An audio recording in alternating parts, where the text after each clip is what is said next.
Notre métier consiste à collecter des emballages plastiques et métalliques souillés dans différentes industries, cosmétiques, lessivelles, papeterie, pharmaceutiques, chimiques, pétrochimiques, et de les nettoyer pour les remettre d'occasion sur un marché secondaire. On favorise donc le réemploi à plus de 80% et on fait de la valorisation matière à 15%, c'est-à-dire que pour les emballages plastiques, on fait du broyage pour en faire des confettis plastiques qui vont resservir comme matière première dans l'industrie plasturgiste.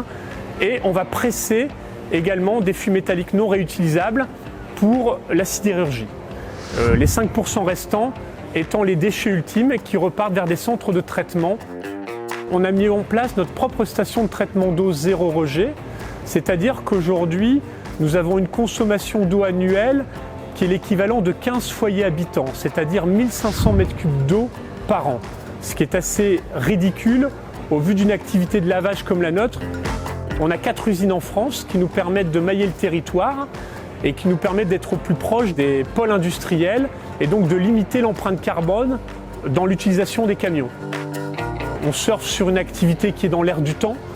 À nous d'être prudents, de le faire étape par étape, mais l'idée c'est de continuer le maillage national pour être sur un rayon d'action d'à peu près 300-400 km, pour être pertinent en termes de coûts logistiques et d'être aussi dans la réactivité. On veut devenir quelque part l'Amazon de l'emballage plastique rénové, c'est-à-dire être capable de livrer un client sous 48 heures.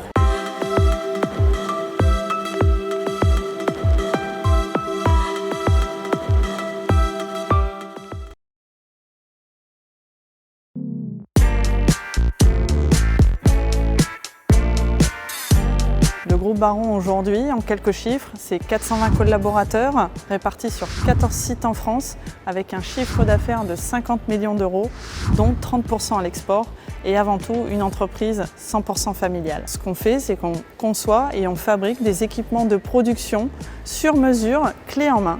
Donc depuis la phase de design jusqu'à l'installation sur site client avec nos équipes qui se déplacent à l'international en intégrant bien évidemment les phases de formation, de ramp-up jusqu'à la maintenance industrielle sur site client.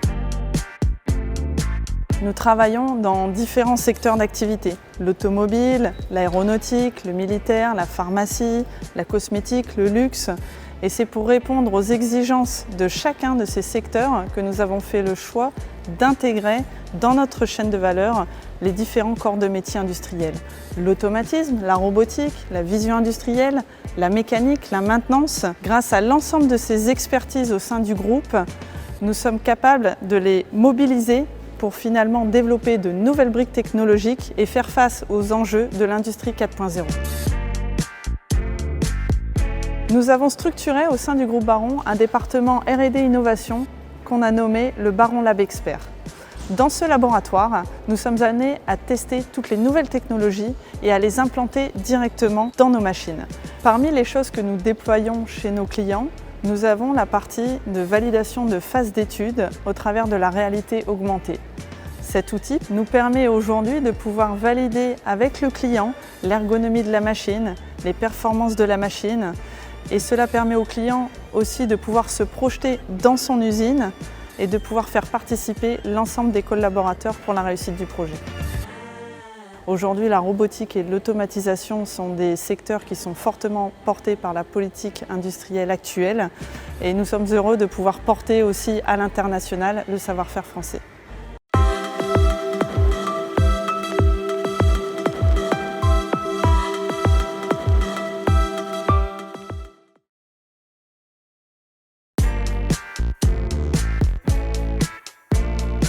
L'entreprise Lucullus est une entreprise qui a été créée en 2000 autour de la véritable Lucullus de Valenciennes, qui est un produit gastronomique emblématique de la région des Hauts-de-France, mais également autour de confits d'accompagnement pour le foie gras.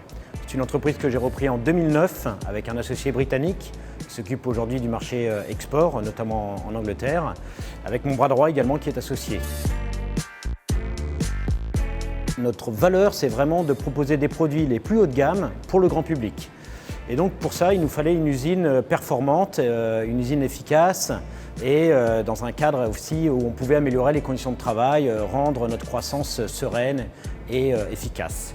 Donc nous avons déménagé l'année dernière dans une nouvelle usine qui représentait 1 an et demi de chiffre d'affaires d'investissement et qui allie donc nos deux activités, l'activité traiteur et l'activité confiture. On a voulu utiliser dans cette usine toutes les dernières technologies et faire quelque chose de vraiment qui nous positionnait pour le futur, faire un investissement d'avenir.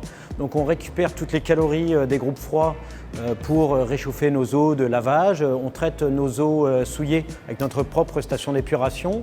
On a également beaucoup d'éclairage naturel dans les ateliers de production, avec des éclairages LED aussi, qui sont moins énergivores. On a des gaz pour nos groupes froids qui sont basés sur le CO2 transcritique, donc pas de gaz à effet de serre. Très important pour nous d'être innovants, de développer les nouvelles technologies et de s'adapter au marché. Et avec ça, on est très serein sur notre croissance parce qu'on va peut-être aller chercher des niches, mais en tout cas des niches qui sont importantes pour nous et qui nous permettent de faire des choses qu'on a envie de faire et pas forcément de subir de la croissance. Et donc voilà un peu notre futur et notre envie de grandir et la manière dont on souhaiterait grandir.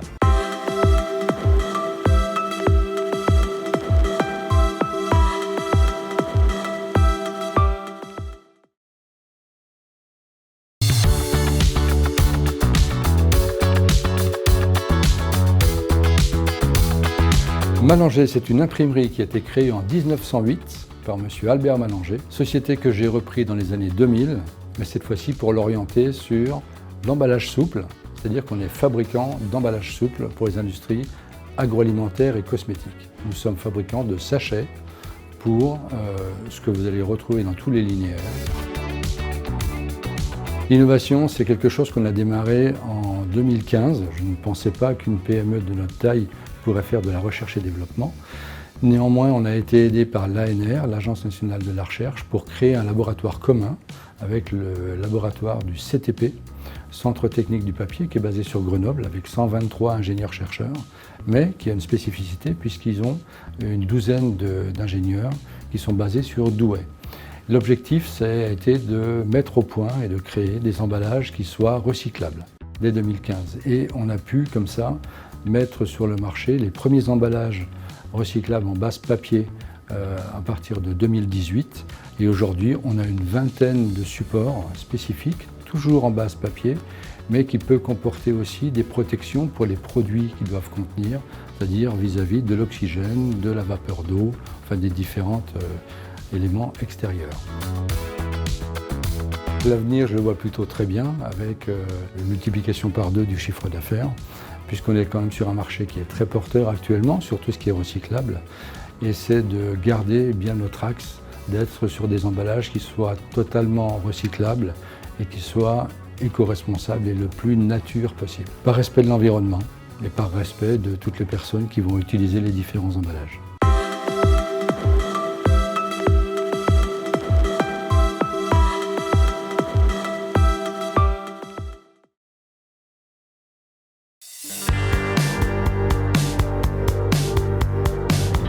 J'ai créé PEM à 28 ans, en avril 78, déjà avec l'idée première d'avoir une activité très polyvalente, très complémentaire, donc à 55% électromécanique, automatisme, et on va dire à 35% tout ce qui était tôlerie, mécano-soudure, et à 15% tout ce qui était tuyauterie hydraulique et pneumatique. Les plus gros projets qu'on a fait, c'est souvent tout ce qu'on appelle nous du banc d'essai spécifique pour tester telle ou telle pièce, tester tel ou tel équipement. Après, le deuxième domaine où on travaille quand même pas mal, c'est dans tout ce qui est manutention. Vous avez une pièce qui arrive à la horizontale, vous voulez qu'elle reparte à la verticale. Ce sont des équipements qu'on fait de façon courante, y compris du transporteur spécifique. On a dernièrement fait pour un grand de la distribution des transporteurs sur mesure, parce que le constructeur d'origine était un constructeur anglais qui avait disparu, et il n'y avait plus de possibilité d'avoir des pièces pour faire une extension. On a fait l'extension de ce transporteur à rouleau complètement sur mesure à partir des relevés qu'on a fait sur l'existant. Le recrutement a toujours été difficile. Tout à fait par hasard, par ma chambre syndicale, la métallurgie, j'ai découvert une école que je ne connaissais absolument pas qui s'appelait la FORP, qui s'appelle aujourd'hui Proméo. Donc j'ai visité de mémoire en mai-juin 80 cette école-là, et dès septembre j'ai intégré mes 2 premiers apprentis, dont un est aujourd'hui chef de chantier chez l'un de nos plus gros clients. En 40 ans, on a amené 220-230 jeunes à un diplôme. Dans nos clients, il y a plusieurs noms du CAC 40 par exemple. Quand ils font appel à nous, ils attendent un service, une rapidité, une disponibilité et on n'a pas le droit de les décevoir.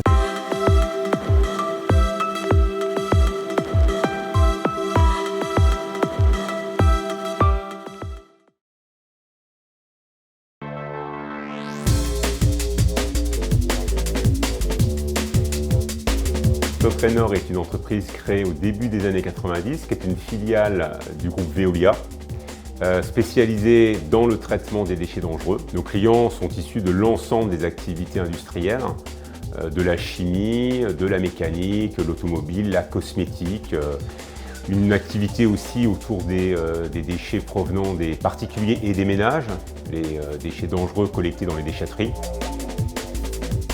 Le déchet produit par l'industriel, au regard de ses propres évolutions technologiques, évolue tout le temps. Donc on a des équipes qui sont en charge de travailler déjà sur la définition de ces déchets et de pouvoir adapter les équipements, nos outils à la prise en charge de ces déchets.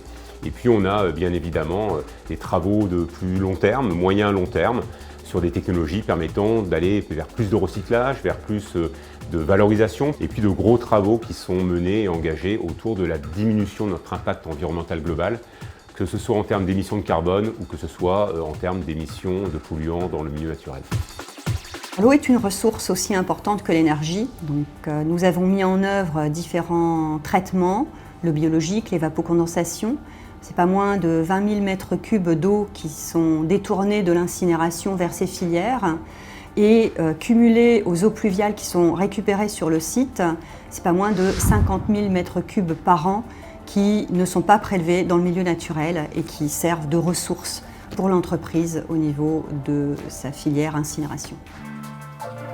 Je suis extrêmement confiant, d'abord dans la capacité des hommes et des femmes de Sotrenor à apporter des solutions aux déchets qui nous arrivent demain. Et puis l'évolution réglementaire, l'évolution sociétale impose qu'on trouve des solutions vertueuses demain pour ces déchets. Je suis extrêmement positif sur notre avenir.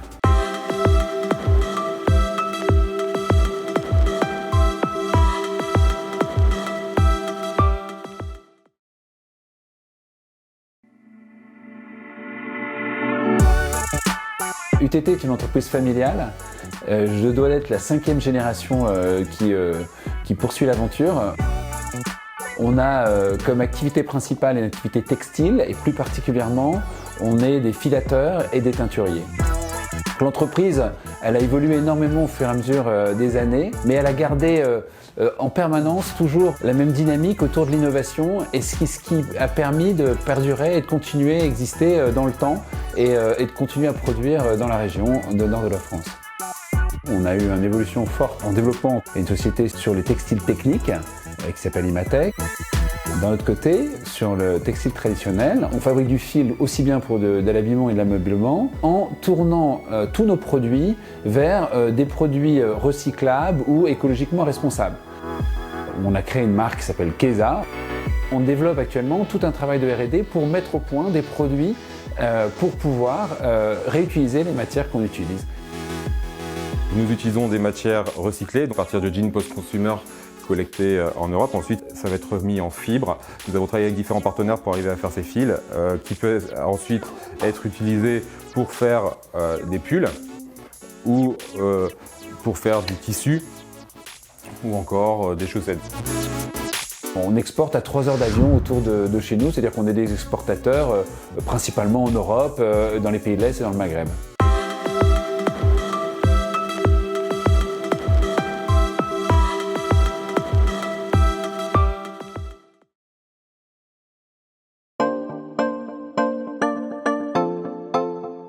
Wavely, c'est une entreprise que j'ai créée en 2017 avec 2 associés, Nicolas Côté, docteur en acoustique, Alexis Vlandas, chercheur au CNRS. Wavely est issu de travaux de recherche de l'Institut d'électronique, microélectronique et nanotechnologie, puis d'une comaturation avec la SATNOR et un accompagnement tout au long du projet par BPI France. Notre métier, c'est l'analyse des sons pour l'industrie. Comment, en écoutant les ultrasons et les vibrations, on va aller détecter des anomalies sur les équipements industriels. L'objectif de notre solution, c'est de permettre aux équipes de maintenance d'intervenir au bon moment, donc de pouvoir limiter les arrêts de production imprévus. C'est aussi, dans certains cas, de protéger les personnes quand on fait de la détection de fuite, par exemple, ou de faire des économies d'énergie, puisque une machine qui n'est pas optimisée, pas avec les bons réglages, souvent elle consomme beaucoup plus que ce qu'elle devrait. On a 3 principaux clients aujourd'hui qui sont Total, EDF et Bouygues. Pour Total, on fait de la détection de fuite de gaz par l'acoustique. Pour EDF, on fait du monitoring de turbines hydroélectriques sur des barrages. Et pour Bouygues, on classifie les bruits de chantier pour limiter les nuisances sonores vis-à-vis des riverains. En matière de responsabilité sociale et environnementale de l'entreprise, on est convaincu qu'à chaque stade de développement, on peut contribuer à notre niveau vers un monde plus durable. On a 2 pistes de réflexion principales. La première, c'est de construire une filière de réemploi de nos capteurs qui reviennent de chez nos clients. La seconde, c'est de mettre en open source certains logiciels qu'on a pu développer, par exemple pour faire de l'étude de la biodiversité par l'acoustique.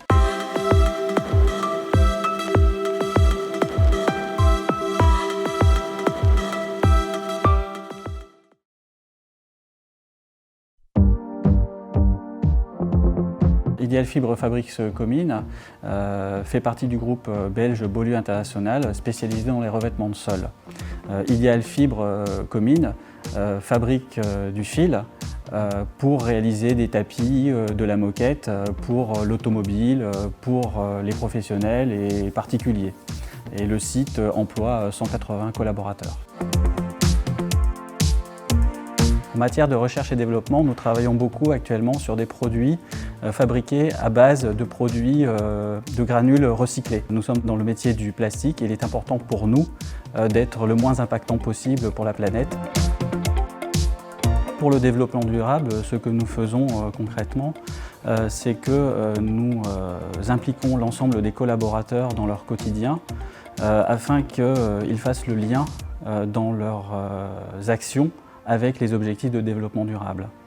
Récemment, nous avons été certifiés par l'organisme VOCA qui reconnaît notre action en termes de développement durable. L'avenir pour nous en fait passe par l'investissement et l'investissement dans de nouvelles machines qui vont nous permettre en fait d'aller sur des marchés plus spécifiques à plus haute valeur ajoutée, tels que des marchés pour des chaînes d'hôtels, des marchés qui sont en lien avec des commandes spécifiques d'architectes.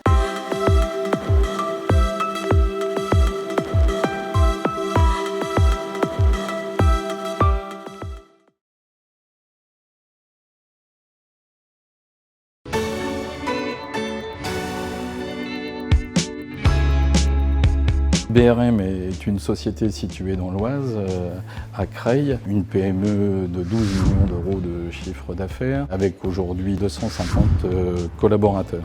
Son métier de base est l'étude et la réalisation de systèmes électriques filaires, particulièrement tournés vers le monde de la défense, le monde du transport civil et en particulier des bus électriques, de la compétition automobile, le monde de la F1, Formule électrique, endurance et rallye. BRM bénéficie effectivement de ses 60 ans d'ancienneté, 60 ans issus du monde de la sous-traitance. On a clairement identifié depuis de nombreuses années que cette activité se doit effectivement d'évoluer et nous d'accompagner les clients sur l'aspect développement. Cette stratégie était clairement identifiée et sur laquelle nous avions défini un plan sur une petite dizaine d'années. Et le fait d'avoir été effectivement lauréat au plan de relance nous a permis aujourd'hui de raccourcir ce plan stratégique sur une période de 3 ans et de se positionner véritablement à court terme comme un industriel majeur de la profession. Il y a une quinzaine d'années, quand j'ai repris l'entreprise, on me disait qu'un fil allait bientôt disparaître au profit du Bluetooth, qu'une petite entreprise dans l'Oise ne pouvait pas faire preuve de compétence auprès des gros donneurs d'ordre. Aujourd'hui, l'entreprise a en 15 ans multiplié son chiffre d'affaires par 5, multiplié ses sites par 5, et nos collaborateurs sont fiers d'avoir des gens comme Alpine, Dassault, Safran, Nexter, Alstom, Renault, Peugeot, parmi les clients qui lui font confiance. Donc charge à nous de garder cette culture d'innovation, de recherche de la performance et de la satisfaction de nos clients.